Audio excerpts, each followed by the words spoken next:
حضرت ابو بکر صدیق رضی اللہ تعالی عنہ اور بوڑھی عورت۔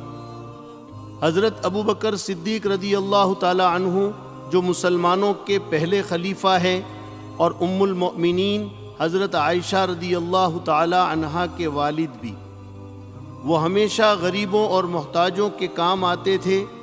کسی کا بازار سے سامان لا دیتے، کسی کے یہاں پانی بھر دیتے، کوئی بیمار ہوتا تو اس کی دوا لا دیتے۔ ہر شخص کی پریشانی اور غم میں برابر کے شریک رہتے تھے۔ مدینے کے باہر ایک اندھی بڑھیا رہتی تھی، بہت غریب تھی۔ اس کا کوئی بیٹا نہ تھا اور نہ کوئی رشتہ دار۔ اس کے شوہر کا انتقال ہو چکا تھا۔ حضرت عمر رضی اللہ تعالیٰ عنہ نے سوچا کیوں نہ میں اس بڑھیا کے گھر کا کام کر دیا کروں۔ یہ سب سوچ کر حضرت عمر رضی اللہ تعالیٰ عنہ بڑھیا کے گھر کی طرف چل دیے۔ جب وہ وہاں پہنچے تو معلوم ہوا کوئی پہلے سے بڑھیا کا سارا کام کر گیا ہے۔ کئی روز تک یہ سلسلہ چلتا رہا۔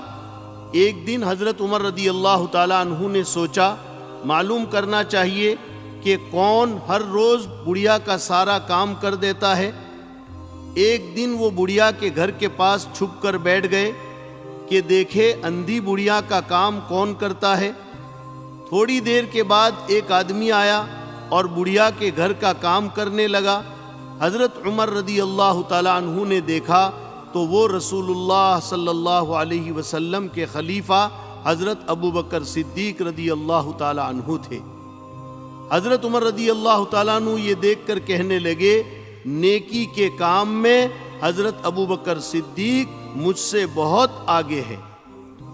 بزرگوں، اس واقعے سے ہمیں یہ سبق ملا کہ آدمی کتنا ہی بڑا ہو جائے اس کے اندر تواضع اور مخلوق کی خدمت کا جذبہ رہنا چاہیے۔ بڑوں کا احترام اور ادب، چھوٹوں پر شفقت کرنی چاہیے۔ رسول اللہ صلی اللہ علیہ وسلم نے فرمایا جو بوڑھوں کی عزت کرے گا خدا اس کو بڑھاپے میں عزت دے گا، اور جو بوڑھوں کی خدمت کرے گا اس کے بڑھاپے میں لوگ اس کی خدمت کریں گے۔